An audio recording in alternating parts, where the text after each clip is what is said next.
ಕನಿಷ್ಠ ಮೂಲಭೂತ ಸೌಕರ್ಯ ಇಲ್ಲ ಸರ್. ಕನಿಷ್ಠ ಮೂಲಭೂತ ಸೌಕರ್ಯ ಇಲ್ಲ. ಟಾಯ್ಲೆಟ್ ಇಲ್ಲ. ಆ ಬಸ್ ಸ್ಟ್ಯಾಂಡು ಹೇಳಿ ಬರೀ ಟ್ರಾಫಿಕ್ ಭಾಗ್ಯ, ಧೂಳು ಭಾಗ್ಯ.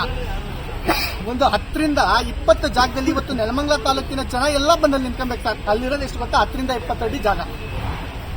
ತಾಯಂದಿರು, ಅಕ್ಕಂದಿರು, ತಮ್ಮಂದಿರು ಎಲ್ಲರೂ ಸರ್ ಇವತ್ತು ಸ್ಟೂಡೆಂಟ್ಸು, ರೈತರು, ನೆಲಮಂಗಲ ತಾಲೂಕಿನ ಎಲ್ಲಾ ಜನರು ಬಂದ್ಬಿಟ್ಟು ಆ 10ರಿಂದ 20 ಜಾಗದಲ್ಲಿ ನಿಂತ್ಕೊಂಡು ಟ್ರಾಫಿಕ್ ಆಗುತ್ತೆ. ಗೊತ್ತೇ ಆಗ್ತಿಲ್ಲ ಯಾವ ಬಸ್ ಎಲ್ಲಿಗೆ ಬರುತ್ತೆ, ಯಾವ ಬಸ್ ಎಲ್ಲಿಗೆ ಹೋಗುತ್ತೆ, ಯಾರಿಗೂ ಗೊತ್ತಾಗ್ತಿಲ್ಲ.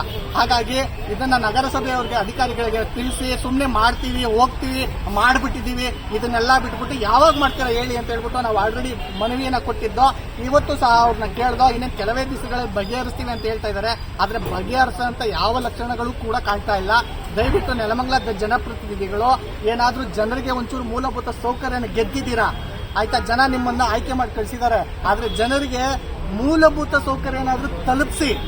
ಇಲ್ಲ ಅಂತಂದ್ರೆ ಮುಂದಿನ ದಿನಗಳಲ್ಲಿ ಯಾವುದೇ ಒಂದು ಈ ಮೂಲಭೂತ ಸೌಕರ್ಯ ಇಲ್ದಿರೋಂತ ನೆಲಮಂಗಲ ಟೌನ್ ನಲ್ಲಿ ಎಲ್ಲಾ ಜನಪ್ರತಿನಿಧಿಗಳ ಹೆಸರು ಉಲ್ಲೇಖ ಮಾಡಿ ಎಲೆಕ್ಷನ್ ಮಾಡ್ತೀನಿ ಅಂತ ಹೇಳ್ಬಿಟ್ಟು ಇವತ್ತು ನಗರಸಭೆ ಅಧಿಕಾರಿಗಳಿಗೆ ಮನವಿ ಮಾಡ್ಬಿಟ್ಟು ಬಂದಿದ್ದೀವಿ. ತಮ್ಮ ಹೆಸರು ಸರ್? ಅರುಣ್ ಕುಮಾರ್, KRS ಪಕ್ಷದ ಜಿಲ್ಲಾ ಉಪಾಧ್ಯಕ್ಷ.